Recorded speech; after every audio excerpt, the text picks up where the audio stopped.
This gorgeous little girl was born in India to an Indian colored mother and a British white father. Such a little treasure she was. She had a beautiful life with a loving family in India. She was pampered by her grandparents, aunts, uncles, and so many cousins. And she was being raised with rich cultural upbringing, celebrating all festivals like Christmas, Diwali, Holi, wearing stunning pretty Indian dresses. She started going to nursery in India. Her mummy always kept her prim and proper like a little princess.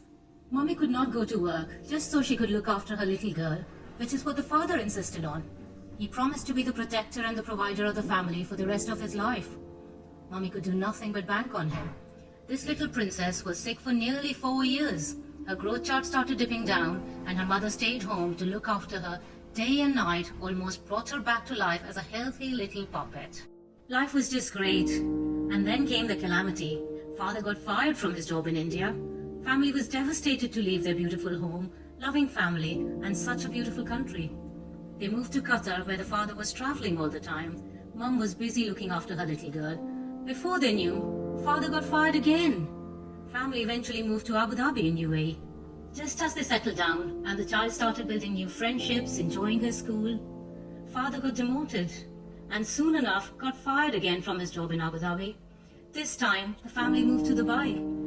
In all this, the mother kept busy managing the search for houses and schools every time the family had to relocate. She almost became the protector of the family. Sadly, the child missed out on her friends, school, and all the stability a little kid craves for. With all the redundancies and relocations, there was always a financial crisis for the family. Quite obviously, the so-called protector and provider now started blaming the mother for not earning, who actually left her bright career for the sake of her family. Finally, with no choice left, she started looking for work and picked up some freelance assignments to support the family in rainy days. As this was seasonal come part-time, she still managed to look after her little princess, managing school runs, meals, homework, playtime, and so on. And now that the family was just settled in Dubai, not surprising anymore, father got fired again. And this time he had to move to Bahrain for his new job. However, mother stayed back in Dubai with daughter. With travel between Dubai and Bahrain, she kept the family together as much as possible. Finally, after 6 months, just to bring the family together, mother agreed to move to Bahrain with daughter. She sent the daughter first just to start school in Bahrain while she wrapped up a project in UAE and dispatched the family's shipment. What happened now was just unbelievable for the mother. A day before her arrival in Bahrain, father had fled on a one-way ticket to the UK with the child. He abducted her, knowing very well that his British family, as well as the judicial system, would harbour his inhuman act of depriving the mother and child. He did the most contemptuous thing of rendering the mother homeless between two countries, threw away not just hers, but most of the family's belongings as well, including child's school books. This poor traumatized mother had to make her own way to the UK in this situation, struggling for tourist visa and lodge this abduction, only to find out how prejudiced the UK codes were, how racist they were. Evidence were manipulated, and she was labelled a bad mother, awarding the child's care to the abducting father. They gave this mother pitiful contact of 29 hours over 2 weeks with her child, and that too without any overnight contact, and yet subjected it to more stringent terms and conditions, treating her like a labelled criminal. No support was given to the mother in the United Kingdom. She had to beg for help, to stay with friends. She was left to fend for herself through a law system that she was foreign to. When the court ordered for this child to go to Bahrain with her father, even though she loved Bahrain, this little girl was awfully sad to leave her mother. She was falling apart and hiding her feelings from father and his family. Her last words to her mummy were, in person, "Mummy, I don't want to go. I love you." Finally, mother was blessed with custody from Sharia court in Bahrain. Bahrain was ruled as the child's habitual place of residence by the UK court themselves, despite only 6 weeks in Bahrain with father versus 7 years in UAE in a family life. Hence, Bahrain was the appropriate jurisdiction where mother took up the custody matter. Mother tried hard to get to Bahrain to live with her daughter, but she got stuck in the lockdown in India. She was heartbroken to be apart any longer with her daughter, and her little girl had broken down several times for her. She wanted to touch her mother, hold her mother in person. The pain was agonizing and mutual. Father found out about mother getting custody, and even though mother approached him to co-parent, he only screamed and shouted at her. Rather than co-parenting, he preferred to approach the UK court, who sanctioned this child's abduction, defying the Bahraini custody orders that was granted to the mother. During the horrendous peak outbreak of this global pandemic, Our poor child was flown to the UK overnight to obtain jurisdiction, and again the mother was not even informed. Her child's life was put at risk both by the father as well as the UK court. Jurisdiction was made paramount over child's welfare. Unbelievable, right? Before this, a judge had ruled against granting ante-suit to father's petition. This order was cleverly concealed, and mother was lied to by his solicitors that the hearing never took place. Unfavorable orders were concealed. Father's solicitors went forum shopping for a racist judge to get the child's abduction sanctioned. Is this how the UK judicial system works? Unfortunately, surprising enough, yes. State-sanctioned abduction.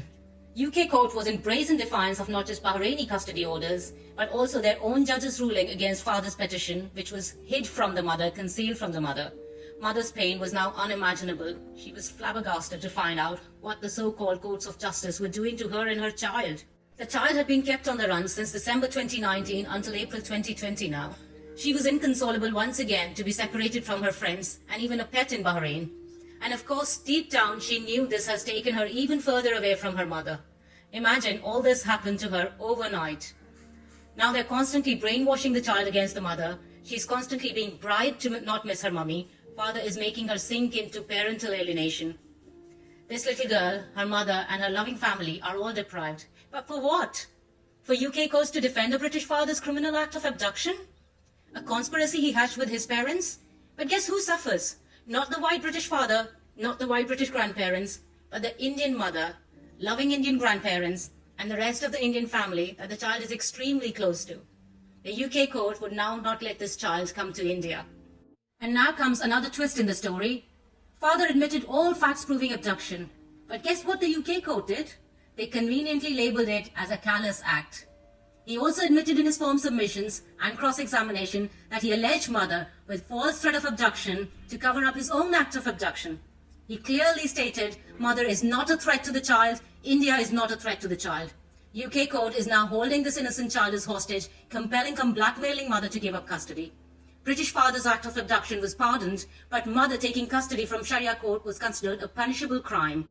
The child has time and again conveyed, including in reports, that she wants to come to India and see her relatives. They're not letting her come to India. India is where she was born, where her family is. It's the child's heritage. UK court is imposing stringent terms and conditions for mother to see her child in England to the extent of lodging her passport while living in a foreign country. Not to forget blackmailing her to give her Bahraini custody orders, amongst other unsustainable conditions. Do you think this is a private family matter? Is state-sanctioned abduction, racism, blackmailing, and inhuman treatment a family affair? Isn't this a serious violation of human rights, mother's rights, and in complete contradiction to child welfare? Isn't this a matter of international concern? Will the UK courts do justice to this mother and child and grant them unconditional rights to live together like a normal life? Will Indian government help this mother in distress, seeking justice, who has been left in a shocking, devastated state without a house and her child has been abducted? Or does India continue to live under colonialism? Will other mothers deprived by UK family courts stand in togetherness to fight for their children? Will anyone stand up for this mother and child?